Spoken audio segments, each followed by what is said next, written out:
Hello, everyone, and welcome to today's webinar. My name is Bradley Lutke, and I will be your moderator. Thank you for joining us today for the third webinar in our five-part series, The 5 C's of Knowledge Management. This session is Part 3, Connect. Before we start, I would like to provide some information about our company and introduce today's presenter. Lucidea is a software developing company specialized in museum and archival collections management solutions, as well as knowledge management and library automation systems. Our brands include Sydney, Presto, Argus, Archivera, Eloquent, and Quadrastar. Now I would like to introduce today's presenter, Stan Garfield. Stan is a respected knowledge management practitioner, author, speaker, and community leader. He has provided us with many great webinars that are listed on our website, so please feel free to check those out after today's session. Take it away, Stan. Thank you, Brad. As Brad said, we're going to be talking about the third of the 5 C's in today's session. This one is Connect. We'll get into the details of Connect and give examples of what we're talking about. So what is connection? Connection is the demand side of knowledge. It's a necessary complement to capture, which we covered in our first session, which is the supply side of knowledge. But just supplying knowledge doesn't really do any good unless there's demand for it. So when you connect people up to that knowledge, then they can use it. So connection enables us to have demand-driven CAM, where when we need something, we can go and get it. And it enables just-in-time knowledge management, where knowledge flows at the time that it's needed. But it's more efficient that way, and we'll talk about the differences between the supply and demand. Dave Snowden, whom we often quote when we're talking about principles of knowledge management, has famously written these statements. We'll always tell more than we can write down. And if you ask someone or a body for specific knowledge in the context of a real need, it will never be refused. So what is the point of these two quotes? First of all, we always know more things than we can express, and we sometimes don't know what we know until we're asked for it. And if you ask somebody for their knowledge when you need it, and they can see that you need it, they're much more likely to provide it than if you ask for it in advance of the need. So what this means is capture can be limited in its effectiveness because you're asking people to contribute content without knowing exactly how it's going to be used or if it's going to be used. But connection works differently because at the time you make a connection with the real person, they can see what it is that you're needing. They can relate to you as a human, and they're much more likely then to respond to that because they understand how it's going to be needed and used, as opposed to the vague idea that it might be used sometime in the future. Another thought leader in our field, Tom Stewart, has written that the connection is the essence of knowledge management. 80% of community traffic starts with questions such as, does anybody know? Does anybody have? Has anybody ever done something like this? So what we're saying here is that even though it's important to capture content, it doesn't really start getting used until there's connection made between people and content, and so forth. We'll talk about all the different types of connection today. What we're stressing here is the importance of this. An essential part of knowledge management is connecting people to each other and connecting people to the information they need at the time of that need. Today we'll talk about 4 types of connection: connecting people to people, people to content, connecting content to other content, and connecting external users into your knowledge sharing environment. Starting with people to people, we'll go through all of these types of people to people connection, including tacit knowledge sharing, boundary spanning, social network analysis, enterprise social networks, communities, and expertise locators. Starting with tacit knowledge sharing, what do we mean by this? Tacit knowledge is that knowledge that resides in an individual. It's personal knowledge. It resides in our brain. We have that knowledge, but it isn't necessarily expressed anywhere, recorded, or exchanged. It relies on our experiences, our ideas, our insights, our values, and our judgments. Tacit knowledge requires joint shared activities in order to transmit it. You can't just say, I'll write down everything I know. It's not possible. Instead, if we're interacting with other people, we can share what we know in the context of that interaction. Individuals possess tacit knowledge, and they must learn to verbalize that knowledge. So what that generally means is if we can connect people to one another, and then they can ask questions of each other, the other people can answer, they can show, they can demonstrate, they can respond. The context of that interaction allows them to share their tacit knowledge in such a way that the receiver can make use of it. Boundary spanning refers to bridging organizational boundaries to enable knowledge to flow between previously isolated groups. In any large organization, there are going to be different parts of that organization that are not naturally connected. They work in different divisions, different units, different functions, different parts of the world, and they don't naturally connect to each other to exchange knowledge, but there may be very useful knowledge that should be shared across those boundaries, but it wouldn't ordinarily be shared. So boundary spanning is an explicit attempt to bridge those gaps between boundaries to make connections so that knowledge can flow across. Now, Valdez Krebs and June Holly, who are experts in knowledge and social network analysis, have talked about boundary spanners being nodes that connect two or more clusters that act as bridges between groups. We'll talk more about social network analysis and give examples. So anything that connects groups that otherwise aren't connected is an important part of knowledge sharing. Boundary spanning, therefore, is an important activity for connection. So examples of boundary spanning where you can make explicit efforts to establish links between different groups include geographies. So people tend to be connected to people that are close by and less connected to those people that are farther away. But if you have an organization that spans multiple continents, countries, regions, cities, neighborhoods, you can connect people across those boundaries in a way that allows knowledge to flow. Similarly with departments. So for example, in a library, you might have the circulation department, the reference department, the digital department, the archives, and they may be well connected within those departments, but not across them. Boundary spanning would attempt to make connections across those departments. And then roles. Different roles tend to cluster. So librarians tend to be connected to other librarians. But if you can span boundaries between roles, including information specialists, IT staff, archivists, and administrators, that's another example of boundary spanning. So connection across organizational boundaries is an important goal for knowledge management. Different organizations will have different levels of connectedness that you could assess by looking around and saying, do we have communities in our organization? In some organizations, there aren't any formal communities. There are some small teams that work together, but have limited connection beyond those teams. Moving sort of up the hierarchy, you may have some communities within departments.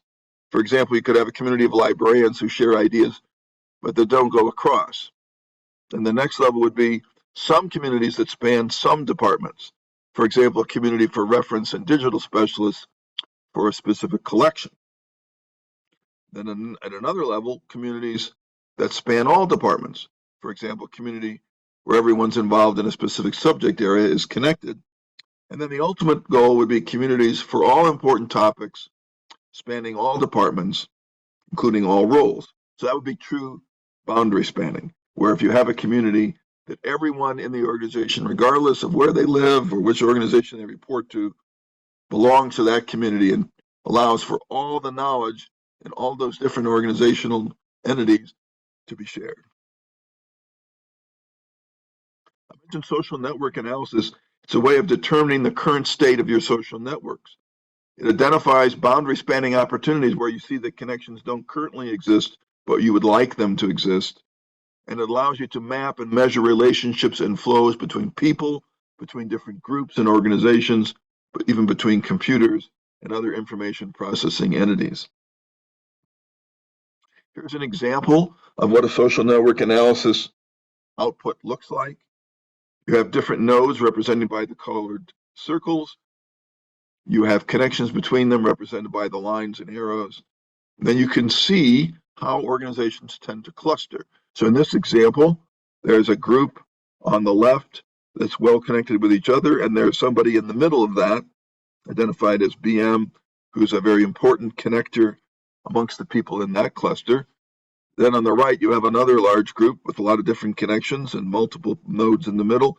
But then you see there's only a handful of connections across those clusters. And if you do your diagram where there were no connections across them, that would be a sign to you that you would probably want to establish a connection. So what that would mean is you'd introduce people that were in the two different unconnected clusters and make that connection so you could then have flows between otherwise disconnected groups. Basics of social network analysis, or SNA, are that the nodes in the network are the people and the groups. The links show the relationships and the flows between the nodes. And the end result is it provides analysis of human relationships that are both visual and mathematical. You can measure the strength of the ties, you can count up the connections, you can see where there are gaps, and you can look at it and get a quick view of how connected or not connected your organization is. You can use SNA for a variety of purposes. It can help improve communities by finding people that should belong to a community but don't currently and inviting them to join, by identifying missing links and then improving the connection between groups, by helping to bridge silos within your organization, to create awareness of expertise that's distributed in the networks that could better be taken advantage of, to identify and draw in peripheral network members, to identify people who are linked but may not be a part of a formal community and then invite them to join a relevant community. Benefits of SNA include knowing the network that you want to weave new members into, connecting on similarities, finding people that have similar interests, and profiting from diversity, connecting people that might not otherwise connect but benefiting from their differences, enabling improved knowledge flow within and across organizations, understanding and improving the social networks of individuals, and enabling more effective collaboration by ensuring that the right people are included, and to help start, build, and extend communities. We'll talk more about collaboration in a subsequent webinar, but SNA can really be an enabler of effective collaboration. Another example of people-to-people connection are enterprise social networks, or ESNs. These are internal private social networking platforms.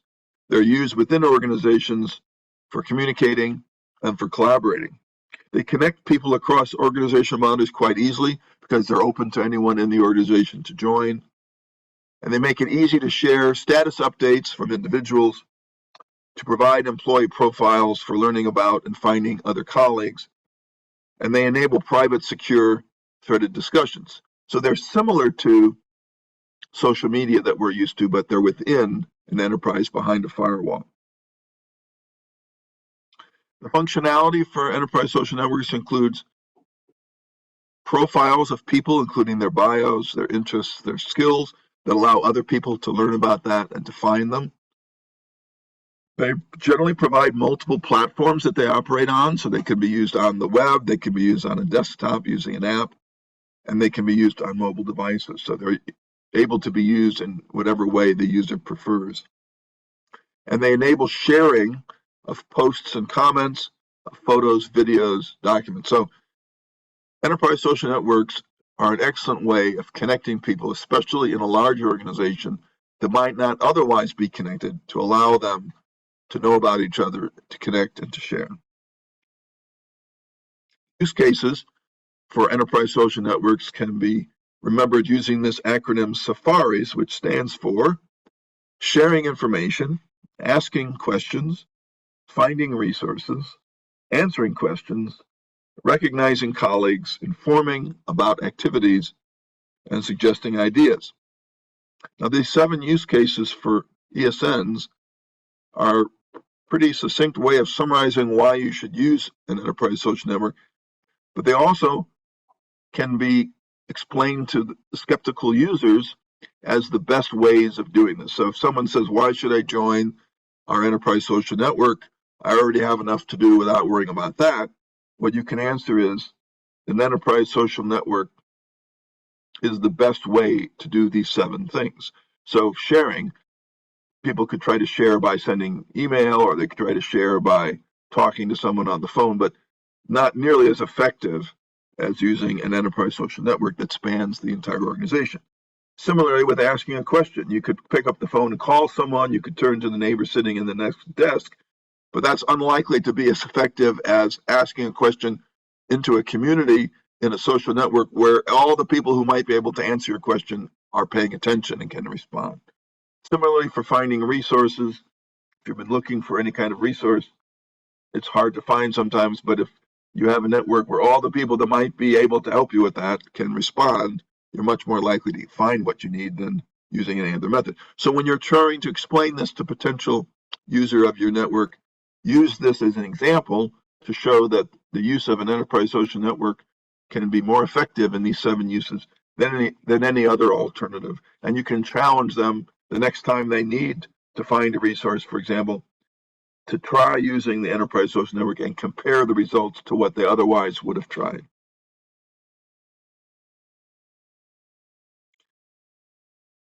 So we're talking about communities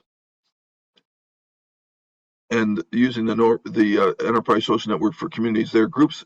Communities are groups of people who share a concern, a set of problems, passion about a topic.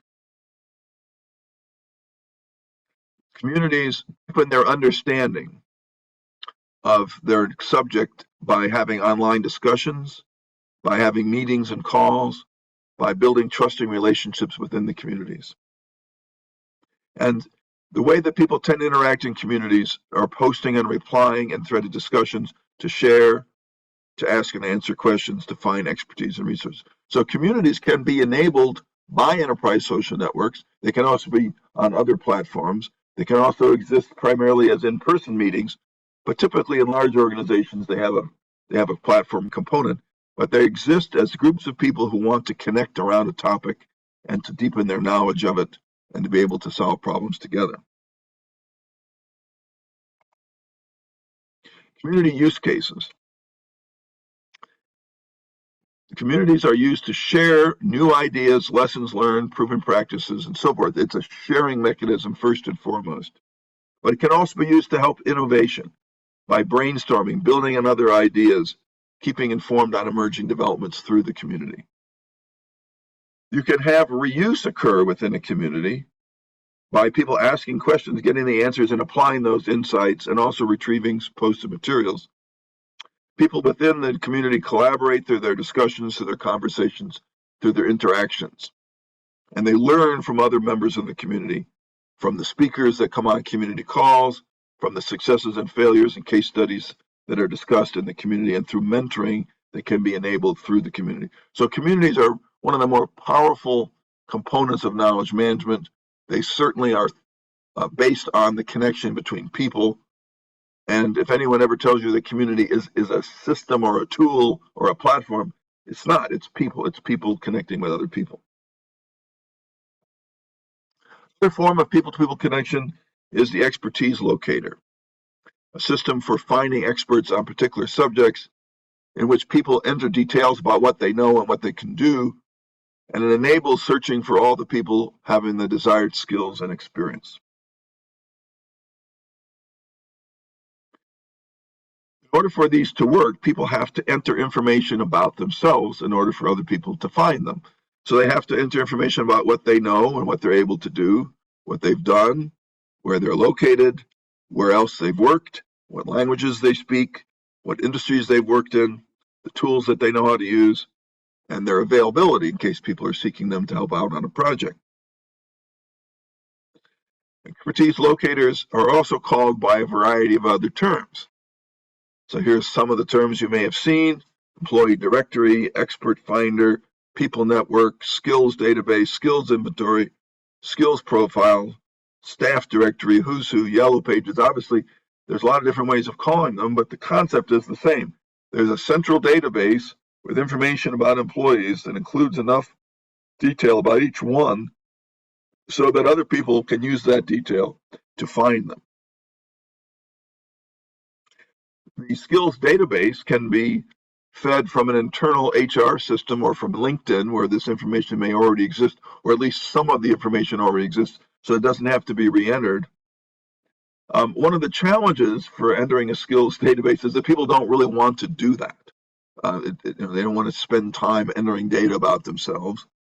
But if you can feed it from someplace they've already got it, if it's in your HR database or it's in LinkedIn, that's a good way of potentially grabbing it so you don't have to re-enter it.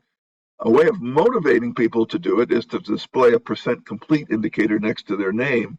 And when they connect to the intranet or any other internal system, if that appears with their percent complete indicator, many people will be motivated by that to try to get it to 100%. And you can supplement that with reminder messages that get sent every month until they achieve 100% completion or perform an annual update on their skills info. The software profile in a social network can be useful for people telling things about what they know. And that can be done in several ways. They can self-tag or self-rate themselves. So they can say, I know about these things, and here's how good I am at those. They could also implement peer tagging and peer rating. So rather than leaving it up to the individual to rate themselves, you might allow other people to say, yes, I believe that so-and-so is an expert in that to this level.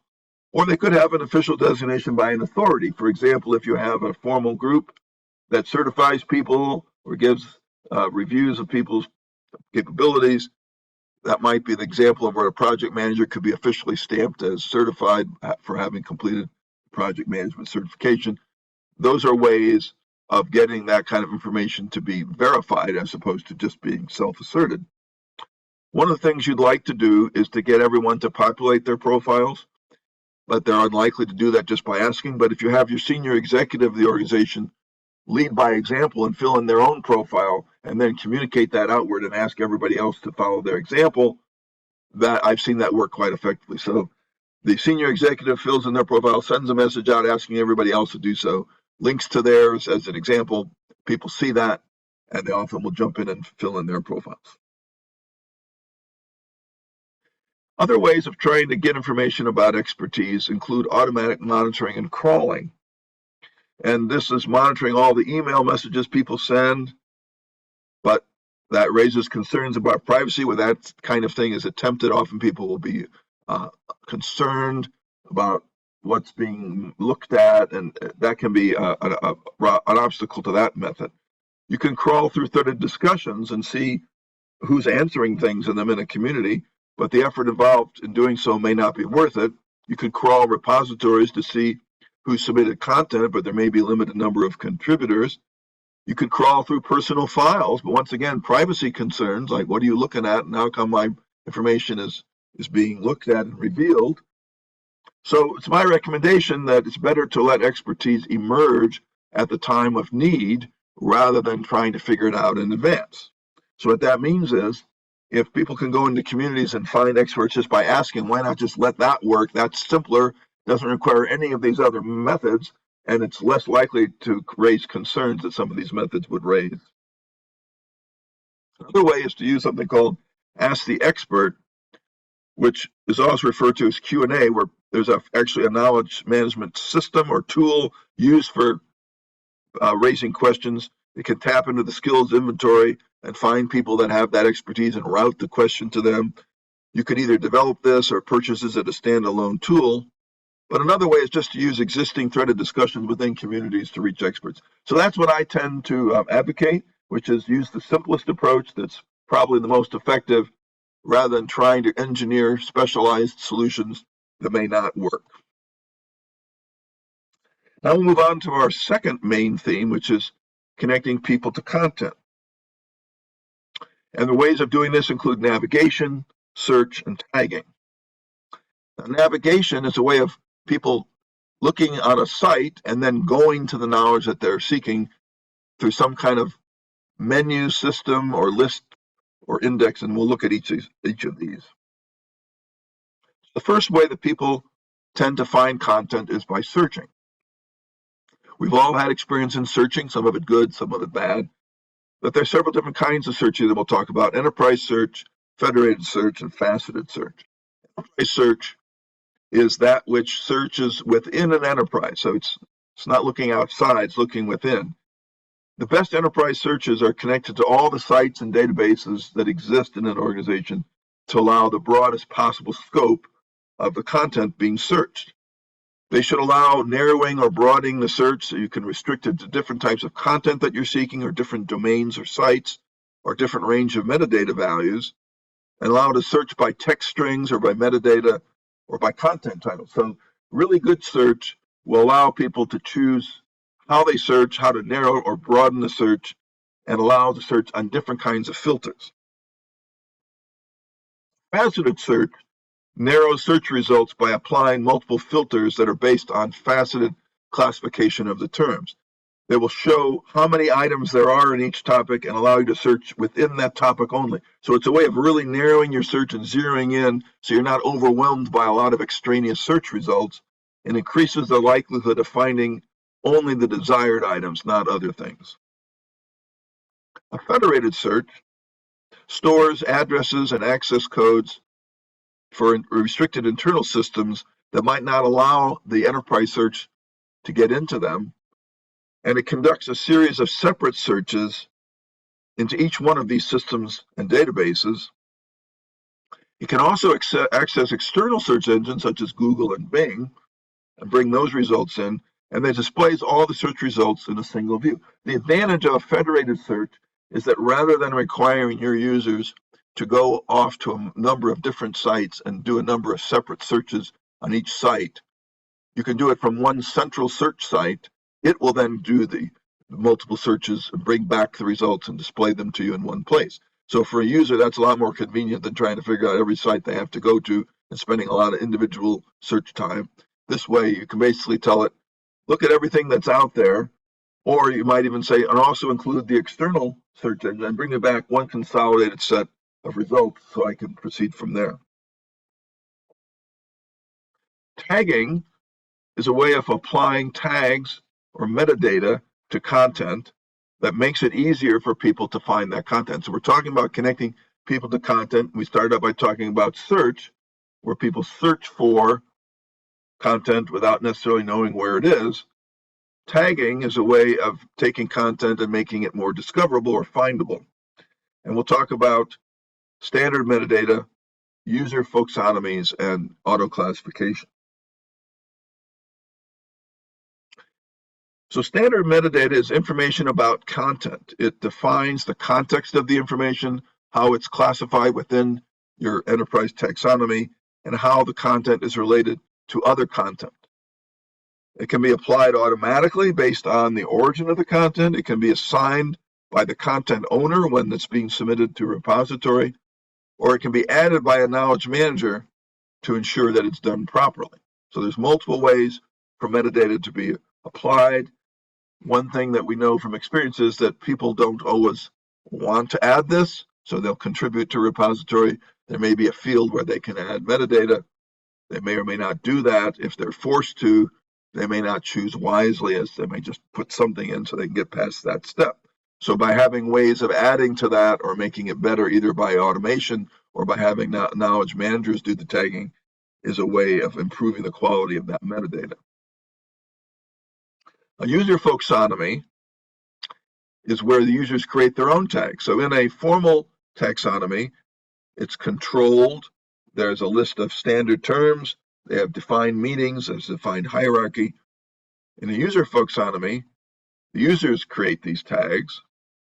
They're not controlled. They're not from a master list. They're not hierarchical. Now, there are advantages to user folksonomy because it allows the user to express in their own thinking how this thing should be tagged, so that later they can come back and find all the things that they tagged that way. And it usually makes sense to that user, but that same concept may not be the idea of the next user. So they may think of it differently and think of a different tag.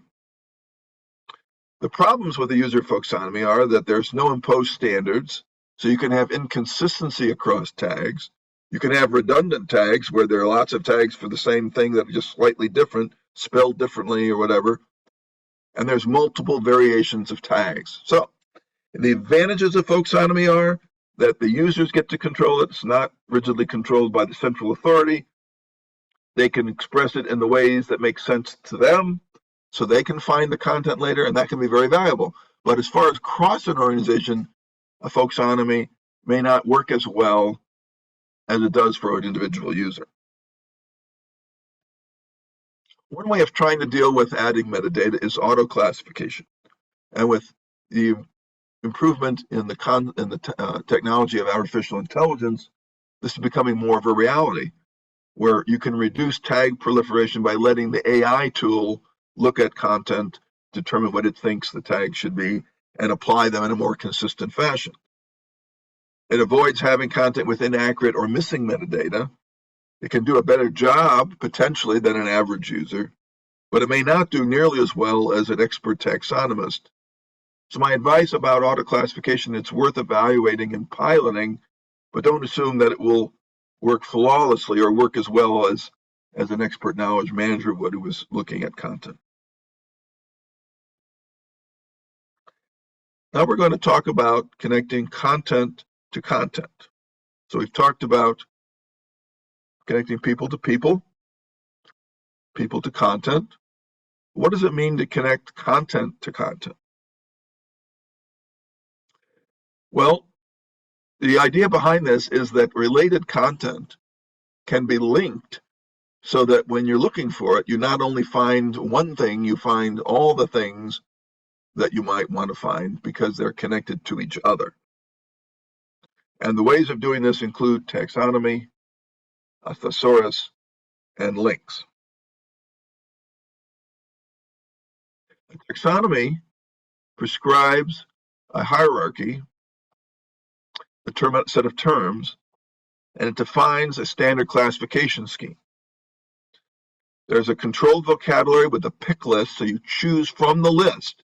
You don't create your own, and you tag the content with appropriate metadata, which connects all the related content so it can be easily found. So the idea behind this is, if we have a repository or a database or a knowledge base with lots of content in it, one really good way of allowing that content to be grouped is by applying this taxonomy to each element in that database. Then it's relatively simple then to share that piece of metadata or that tag and say, if you're looking for all of the content on this particular topic, if you use this particular tag, you'll find all of it. You won't have to keep looking for it. So it's connecting up the content that's related into a group that can be associated and found, and then can move from one item in the group to the other. Here's an example of taxonomy that we use in a community that I lead. It's called the SIKM Leaders Community. It's a community of knowledge management practitioners. I want to talk a little bit about this example and how I use hashtags within the community. But in this case, the hashtags can be created by anyone in the community, but at the same time, they can be managed. And so what I do is I, as the community manager, allow anyone to create hashtags, but then I monitor that. And if necessary, I might edit them, I may consolidate them, I may remove them. It's kind of a hybrid of folksonomy and taxonomy, in that anyone can create one like in a folksonomy, but I'm controlling it like in a taxonomy. Now, why control it? What's the point of that? Well, let me talk about how I use this. So if someone comes into the community and posts a post, frequently they'll add no hashtags at all. And I will see that that post has been made, and I will then add a hashtag that's based on the thing that's been posted. And we'll talk a little bit more about it in detail. But over time, I will edit these hashtags and review the list in such a way that it's not suffering from the problems of folksonomy. We're not having redundancy. We're not having similarities between tags. We're not having tags that are not in use at all. And we'll talk more about that. Another way of having a connection between content to content is through a thesaurus. We're probably all familiar with a thesaurus Historically, it was a book similar to a dictionary that was used to find synonyms. Now, we may not be referring to these as much in book form anymore, but we can certainly use this as a source online. I use one frequently where I'm looking up to find synonyms. When I'm writing, I want to use a different term. I'll look up a term, look for synonyms for the term. That's a thesaurus. But in the knowledge management context, it allows people to look for things using the terms they know, but be redirected to the term that may be in fact used as the standard. So it redirects from terms that I may think of but are not considered the main terms so that I get to the main terms. And it can also be used to provide disambiguation. By that we mean if there are multiple things that share a term, then you can explain that there are actually these variations, have a greater definition for each variation, and then point them to that one. So often, if you've used Wikipedia much, you'll know that if there's a term that has multiple meanings, you'll reach a disambiguation page, which will list all of those meanings and explain each one, and then have a link to each one of those in turn their specific pages. So with that in mind, for instance, if I'm looking for the name Jonathan Edwards, there is a folk singer named Jonathan Edwards. There's also a philosopher named Jonathan Edwards, and it will help me figure out which one that I need to go to. Similarly with terms, if I'm thinking about AI, and in one sense AI means artificial intelligence, and another it means appreciative inquiry, it can help me differentiate between the two. Though a thesaurus maintains synonyms and allows people to find terms using the ones that they know and understand, it can redirect to the main term so that you find what you need even though you started with another term, and it can provide disambiguation. Another way to link content to content is through links. So if you're maintaining documents, those documents can have hot links within them that go to related content. So anytime you've ever written an article or written something that's published, you may have within it references to other articles. And the most efficient way of connecting that content to the other content is by links within the text. So, for example, I write blogs regularly. And when I do this, I'm frequently referring to other blogs, or I'm referring to other documents, or to videos, or to lots of other content that's not intrinsically part of the document that I'm writing. But I link to those by hot linking the words within mine. So when the reader reads that particular passage, if they're interested in finding out more about the document that I'm referring to, they can click on that link. It will take them there. That's obviously an explicit form of linking content to content.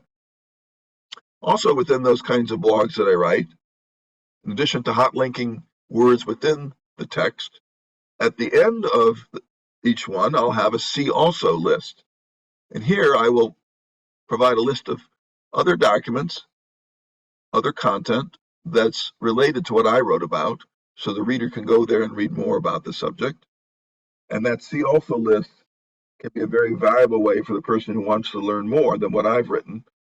And I may not have explicitly linked any of those because I didn't quote from them during the article, but I want people to be aware of them. So I compile them all in a list at the end that's See Also. Then there'll be a title which is hot linked, and they can go off and find that content. It's also important to do that within communities. And one of the things that I will do for the SIKM leaders community is to have related discussions and link those together. And I'll say there's a related thread here, or I'll say there's a thread in parallel that's going on in another community. This happens sometimes with SIKM leaders and the other community called KM4Dev, which is KM for development. They will often have threads started up on the same thing at the same time, each of which contain useful information. And rather than letting one exist in isolation from the other, what I will do in each case is I will cross-link. I'll go into each community and I'll say there's a parallel thread in SIKM, or there's a parallel thread in KM4Dev, and then link to the other thread. In that way, someone who is reading one of them, because they're only a member of one of the communities, will at least be made aware of the fact that there was a similar discussion going on in the other community. If they so choose, they can go read that one and not miss out on anything. So linking up related discussions both inside of a community and across communities can be important. But I also want to talk a little bit more about the hashtags that I mentioned earlier at this point, because that's one of the more powerful ways that I curate things in the community. I mentioned this in our last call where we talked about curation, but it's important to remember that when you use hashtags effectively, you're connecting content to content in such a way that instead of someone having to wade through an awful lot of content trying to find the nugget that they're after, you've made it easier for them by curating that and putting those tags in. So in that list of tags that I showed before that are used in SIKM, if I find that somebody has put in a variation, what I will do is I will remove that variation and apply the standard one. If someone has added a topic that's already there, I use an existing one. If there's a new one that's maybe not worded quite right, I can make an adjustment to that. If there's hashtags that have been created that don't have more than one thing in them, I might use a more commonly used one. But the point I'm making is the power of this is every time I write an article about a topic, one of the see also links that I put at the bottom says, here are the relevant discussion threads taking place in the SIKM leaders community. How can I do that? I can do that because of the curation of that hashtag. So for example, if my article is about artificial intelligence, within SIKM, the AI hashtag is what we use for artificial intelligence. So I can just link to that hashtag and all of the AI discussions that have ever taken place in SIKM, which are many, will come up as a result of using that hashtag. This is more efficient than letting the people try to search for finding them all because it's being curated in advance. So this is an example of how we're using curation and connection together. We're curating the hashtags and we're using that to connect content to content. Another form of doing this is to relate discussions to documents. So when we're having a discussion in a community and something comes up, we can link out to a document that's relevant. It may be a document that's been contributed to the community. It may be a document that exists outside the community. It could be something that took place earlier in the form of a presentation. Whatever it may be, the point is, beyond the discussion, the links to related documents can be helpful. And then finally, documents to discussions.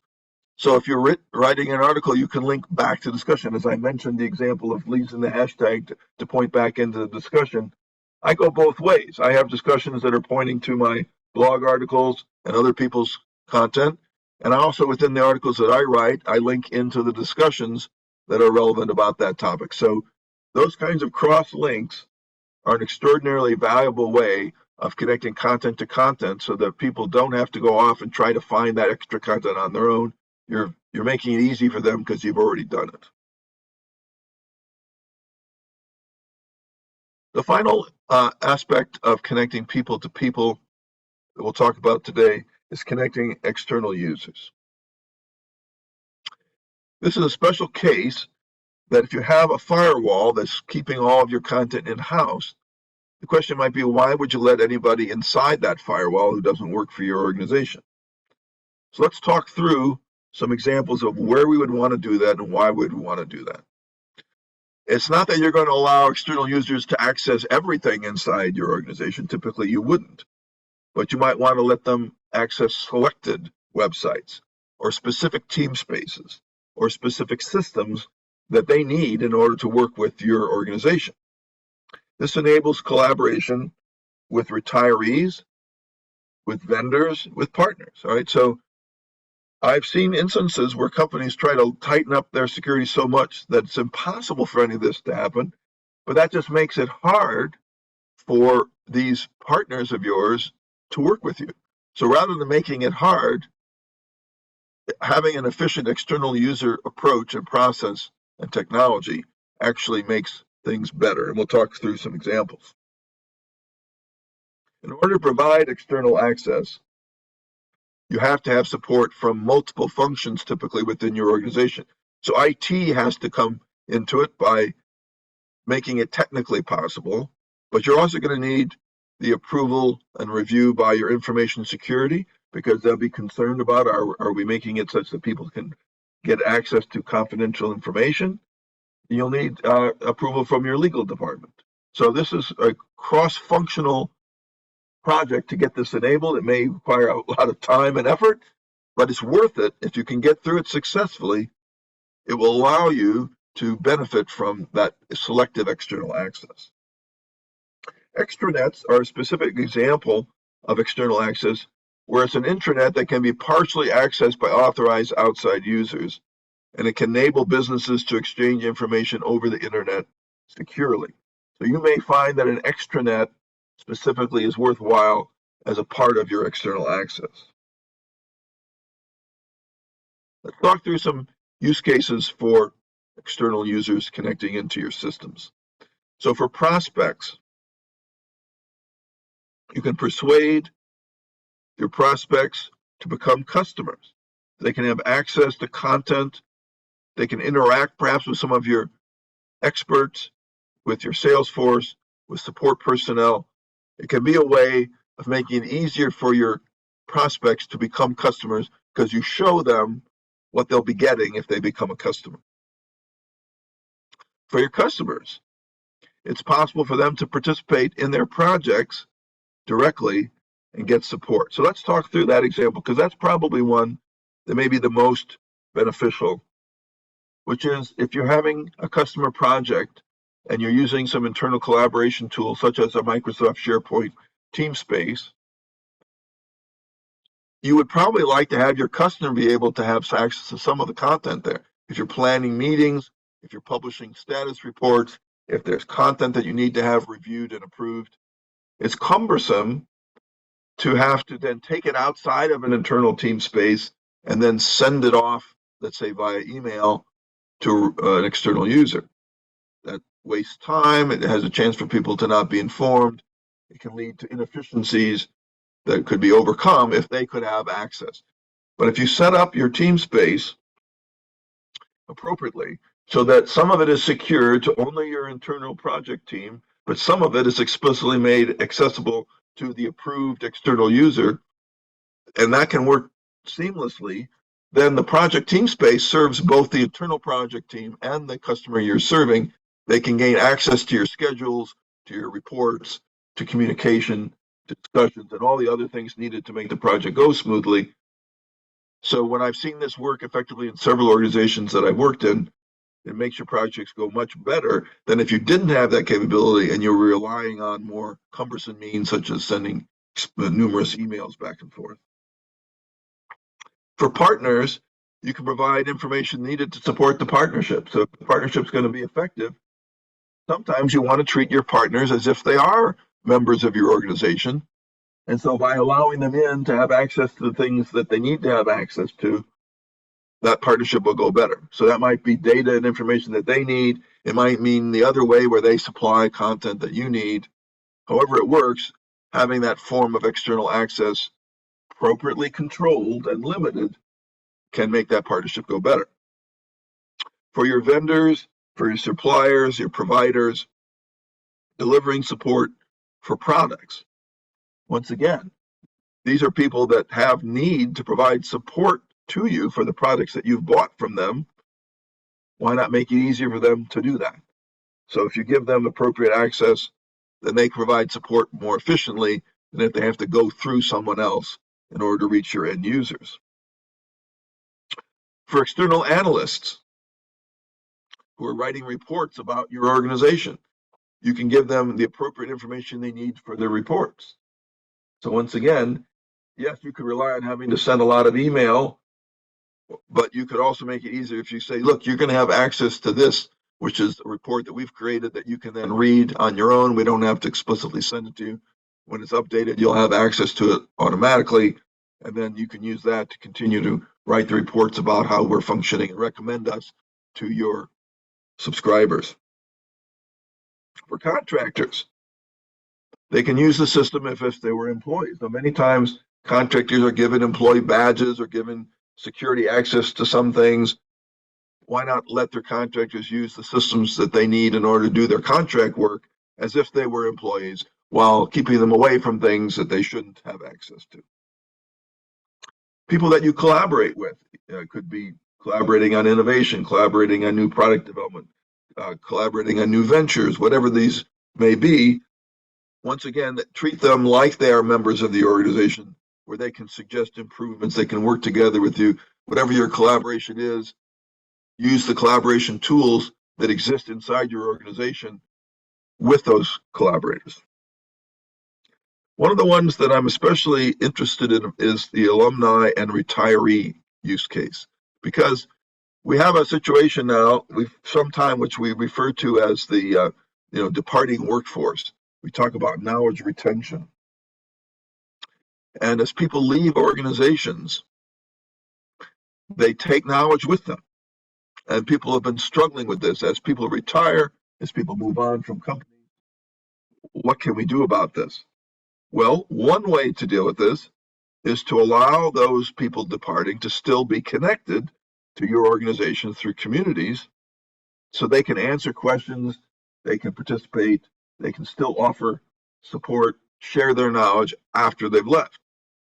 I've been involved in this personally several times, where I've seen, unfortunately, a company that offered early retirement, and people took advantage of that, but they didn't want to become disconnected from the company. They were still willing to be connected and contribute, but the company wouldn't allow them. They shut off access immediately, and that was the end of their connection.